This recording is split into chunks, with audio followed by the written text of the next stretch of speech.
This same brain frequency that activates during near-death experiences can be triggered while you're completely awake. And when you learn to access it intentionally, your ability to perceive and influence reality shifts dramatically. Dr. Jill Bolte Taylor, a Harvard-trained neuroanatomist, experienced something extraordinary when she suffered a stroke at age 37. As the left hemisphere of her brain shut down, she found herself in a state of expanded awareness she'd never imagined possible. She could perceive energy fields around people, access information beyond her normal senses, and experience a profound connection to what she described as the consciousness of the universe. What's fascinating is that Dr. Taylor wasn't dying. Her brain was simply operating in a completely different configuration than normal. The analytical, chattering mind went offline, and something much more expansive came online. She spent 8 years recovering, but she never forgot that extraordinary state of perception. Recent neuroscience research has identified specific brainwave patterns that occur during these expanded states. Robin Carhart-Harris at Imperial College London discovered that when the brain's default mode network quiets down, people report accessing types of awareness that feel more real than ordinary consciousness. It's the same network that goes offline during profound meditative states, psychedelic experiences, and yes, near-death experiences. Here's what changes everything. You don't need a stroke, near-death experience, or any extreme circumstance to activate these brain states. Ancient traditions developed precise methods for inducing these expanded states of awareness. Modern neuroscience is now validating what mystics have known for millennia. Consciousness is far more flexible and powerful than we typically realize. Make sure to subscribe right now, because what we're exploring goes way beyond the surface level, and you won't want to miss the upcoming content that bridges cutting-edge science with practical consciousness techniques. Let's dive into something that will challenge everything you believe about human potential. In 2019, researchers at Johns Hopkins conducted brain imaging studies on individuals experiencing profound states of expanded consciousness. What they discovered was revolutionary.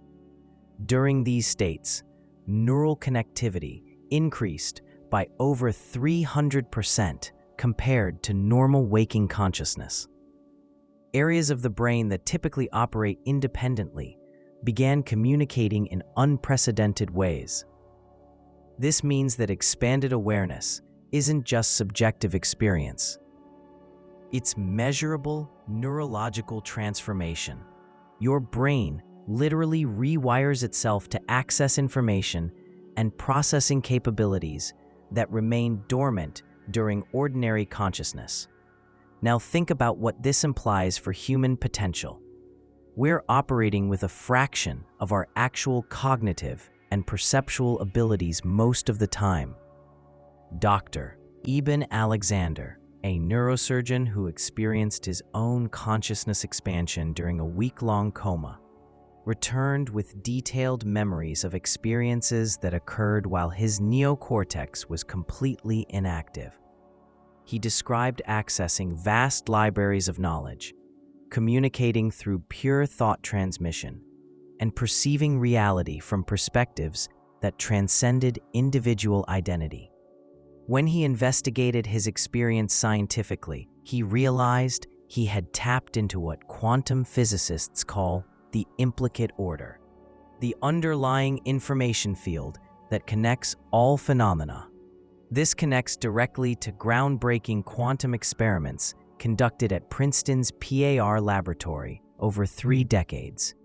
Researchers demonstrated that human consciousness can influence random number generators, affect the behavior of electronic systems, and even alter the outcome of experiments conducted thousands of miles away. The effect is small, but statistically significant across millions of trials. Consciousness, it turns out, is not confined to the boundaries of the skull. William James, the father of American psychology, already suspected this over a century ago. He studied individuals who demonstrated extraordinary abilities during altered states, telepathy, precognition, remote viewing. James concluded that our normal waking consciousness is just one type of awareness, separated by thin veils from other forms of consciousness that contain entirely different types of information and capabilities. Here's where it gets practical. You can learn to cross those veils intentionally. The key insight is that expanded consciousness isn't about adding something to your current state of mind. It's about removing the neurological filters that normally constrain your perception. Dr. Taylor described it perfectly. When the analytical mind quiets down, something vastly more intelligent comes online. Ancient yogis called this witnessing consciousness, a state where you remain fully aware but detached from the constant stream of thoughts, emotions, and sensory impressions that usually dominate attention. Modern neuroscience has identified the exact brain mechanisms involved. When the default mode network reduces its activity, the boundaries between self and environment begin to dissolve. Information that normally gets filtered out suddenly becomes accessible. Tesla understood this intuitively. He developed what he called mental laboratories, where he could experiment with inventions in pure consciousness before building them physically. He would visualize complex machines, run them mentally for weeks, then check for wear and tear in his imagination. This wasn't fantasy. It was systematic use of expanded consciousness for practical problem solving. But Tesla's approach reveals something crucial about these states. They require discipline and method.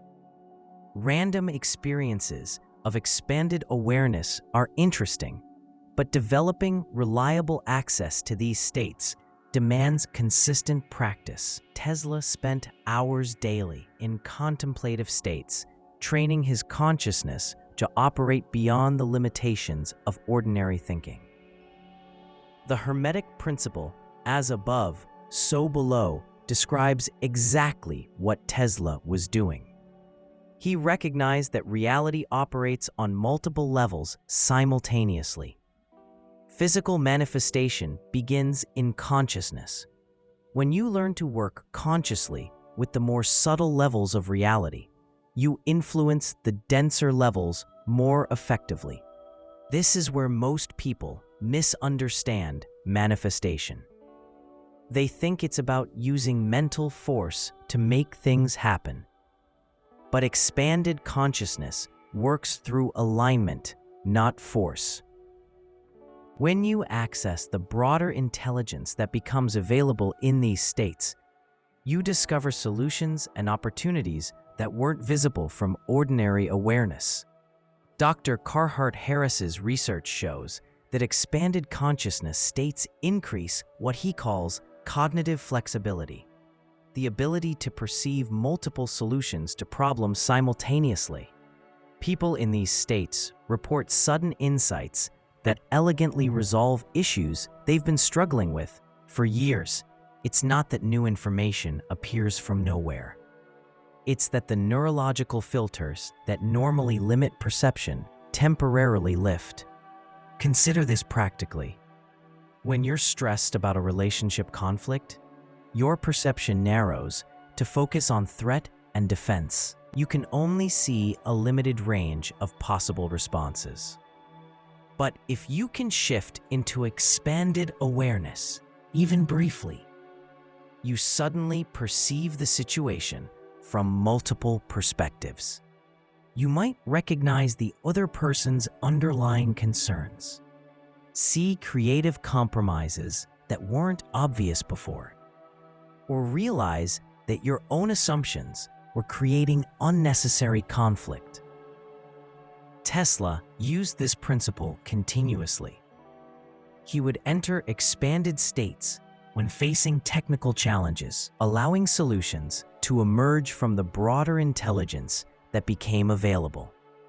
He described receiving flashes of cosmic consciousness that contained complete blueprints for inventions. These weren't mystical fantasies. They were practical applications of expanded awareness for creative problem solving. Carl Jung documented similar experiences in his patients when people learned to access what he called the transcendent function, the bridge between conscious and unconscious awareness. They began receiving guidance that was more intelligent than their normal thinking process. Jung realized that consciousness extends far beyond individual identity. We're connected to vast networks of intelligence that remain unconscious most of the time. The practical implication is revolutionary. You have access to forms of intelligence and perception that transcend the limitations of ordinary thinking. Learning to activate these states consciously is perhaps the most valuable skill you can develop. It's not about escaping reality. It's about engaging with reality through vastly expanded capabilities. Modern neuroscience has identified specific practices that reliably induce these states. The key is learning to quiet the analytical mind without losing alertness. This creates space for more expansive forms of awareness to emerge naturally. When this happens, you begin operating from what researchers call non-ordinary states of consciousness, but which might more accurately be described as your natural cognitive potential finally coming online. Now, let's explore how to cultivate these expanded states without relying on accidents or extreme circumstances. The secret lies in understanding that there's a fundamental difference between being aware and being identified with the contents of awareness. Think about it this way. Normally, you merge completely with your thoughts, emotions, and physical sensations. I am worried. I am excited. I am tired. But notice there's something in you that recognizes these states. What is aware that we're worried? What observes the excitement or fatigue? There's no longer attachment to everyday concerns, no identification with social personality, no perceptual limitations based on past conditioning. Consciousness operates as pure observer, and in that state, perception expands dramatically. You can deliberately induce similar states through specific protocols. One of the most effective approaches is what Dr. Daniel Siegel calls mindsight, maintaining rational clarity while allowing awareness to expand beyond the usual boundaries of personal identity. Start by anchoring attention in your breathing, not to control it, but simply to establish presence in the current moment. After several minutes, shift observation to the space surrounding your body. Feel the energetic quality of your environment. Allow perception to expand gradually, like concentric waves of awareness radiating outward through space. The crucial element is maintaining detached observation. You're not trying to achieve any particular state. You're simply witnessing whatever is present without judgment, without expectation, without effort to change anything.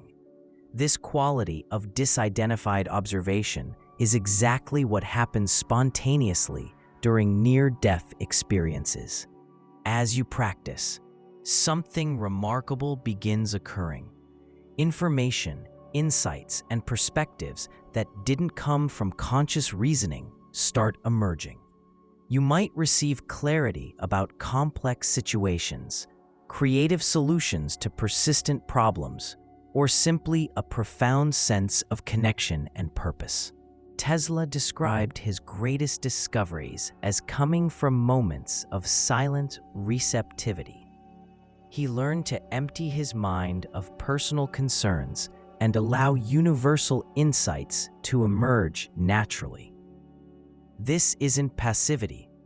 It's a highly refined form of conscious activity, the pure activity of observing without interference. Quantum physics suggests that conscious observation collapses possibilities into specific realities. But there's an important refinement here. It's not just any kind of observation. It's detached observation, without personal agenda, without needing reality to conform to specific expectations. Paradoxically, when you observe without attachment to outcomes, your ability to influence reality actually increases. Let's make this practical with a real-life example. Suppose you're facing a challenging career transition. The natural tendency is to identify with anxiety, create mental catastrophe scenarios, force solutions through worry and mental effort. This approach rarely produces satisfactory results because you're observing the situation through the filters of a frightened personality. Now, imagine accessing pure observer consciousness. You witness the career situation the same way you might watch clouds passing across the sky, with interest, but without dramatic personal identification. In this state, you can perceive opportunities that were previously invisible, notice connections you hadn't seen before, recognize internal and external resources that were available but obscured by anxiety. This is the difference between observing from limited personality and observing from expanded consciousness. In the first case, you only see familiar limitations. In the second case, you access perspectives and possibilities that transcend normal perceptual constraints. Carl Jung discovered that specific archetypal energies emerge during expanded consciousness states. He identified universal patterns that appear consistently when people access deeper layers of the psyche. The wise one, the creator, the healer, the pioneer, these aren't just psychological concepts, but specific frequencies of consciousness that carry particular information, energies, and capabilities. During near-death experiences, many people report encounters with archetypal presences, wise figures offering guidance, loving energies transmitting healing, luminous beings communicating information through direct transmission rather than words. Jung understood that these encounters aren't hallucinations, but genuine interfaces with dimensions of consciousness that normally remain unconscious. You can learn to dialogue consciously with these archetypal energies, not as fantasy or imagination, but as practical technique for consciousness expansion. When you enter disidentified observation and formulate an authentic internal question, insights often emerge that carry the specific wisdom of different archetypal frequencies. For instance, facing a challenge requiring courage, you might consciously invoke the archetypal energy of the warrior, not as mental role-playing, but as genuine attunement to a specific frequency of consciousness that carries qualities of determination, strategy, and inner strength. Jung discovered that when people learn to access these energies consciously, they develop internal resources that previously seemed unavailable. Tesla operated intuitively with similar principles. He attuned to what he called cosmic intelligence, a universal source of knowledge and creativity. His inventions resulted from this conscious partnership between individual intelligence and broader dimensions of information and energy. Ancient Hermetic principles called this correspondence, as above, so below. There's dynamic connection between different levels of reality. When you learn to operate consciously from expanded levels of perception, you influence the denser levels of physical manifestation more effectively. But here's something most people don't understand about manifestation. It's not about forcing reality to conform to personality desires. It's about aligning with possibilities that already exist potentially in the quantum field and allowing them to manifest through you. During near-death experiences, people frequently report perceiving that everything is connected, that there's a greater purpose operating through apparently random life events. They see their own lives from an expanded perspective and understand connections that were invisible in ordinary consciousness. You can cultivate this perspective without trauma as you develop the capacity to observe from expanded consciousness states. You begin perceiving the broader patterns operating in your life. Situations that seemed like problems reveal themselves as growth opportunities. People who entered your life carry specific information or energies necessary for your evolution. This isn't forced positive thinking. It's the natural result of observing life from a perspective less identified with the limitations of temporal personality. When you can sustain detached observation, broader patterns become naturally visible. Developing this capacity requires consistent practice, but not complicated methods. Begin by dedicating a few minutes daily to silent observation, not meditation with specific techniques, but simply cultivating the ability to witness without judging. This is the difference between forced effort and inspired action. When you operate from expanded consciousness states, your actions carry a different quality. They're more effective, more creative, more aligned with possibilities you couldn't perceive in the ordinary state of identification with limited personality. Jung called this process individualization. Developing the capacity to operate consciously as a unique individual connected with universal dimensions of existence.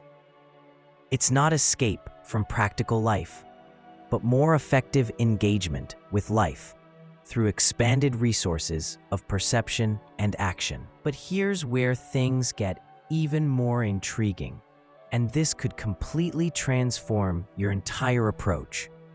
How can you tell the difference between genuine insights emerging from expanded consciousness and sophisticated mental projections disguised as spiritual breakthroughs? This is one of the most subtle traps in consciousness development. Many people start practicing these techniques, have compelling experiences, but later discover they were creating elaborate mental illusions instead of accessing authentic dimensions of expanded awareness. Tesla grappled with exactly this challenge. He developed specific criteria to validate whether his mental visions corresponded to actual physical possibilities or were simply creative fantasies. Jung also created methods to distinguish between genuine content from the collective unconscious and inflated personal projections. There's a specific protocol grounded in both quantum physics principles and depth psychology that allows you to navigate precisely between these different levels of experience. This is what we'll explore in the next content. If you've made it this far, comment expanded so I know this content resonated with you and that you're ready for the more advanced techniques of verification and refinement of observer consciousness. And subscribe to the channel if you haven't already, because these insights that bridge science and spirituality in practical ways aren't available everywhere. Now, click on the video that's going to appear on your screen, because there you'll discover information that perfectly complements what we just explored about the power of conscious observation. Thanks for watching, and I'll see you in the next video.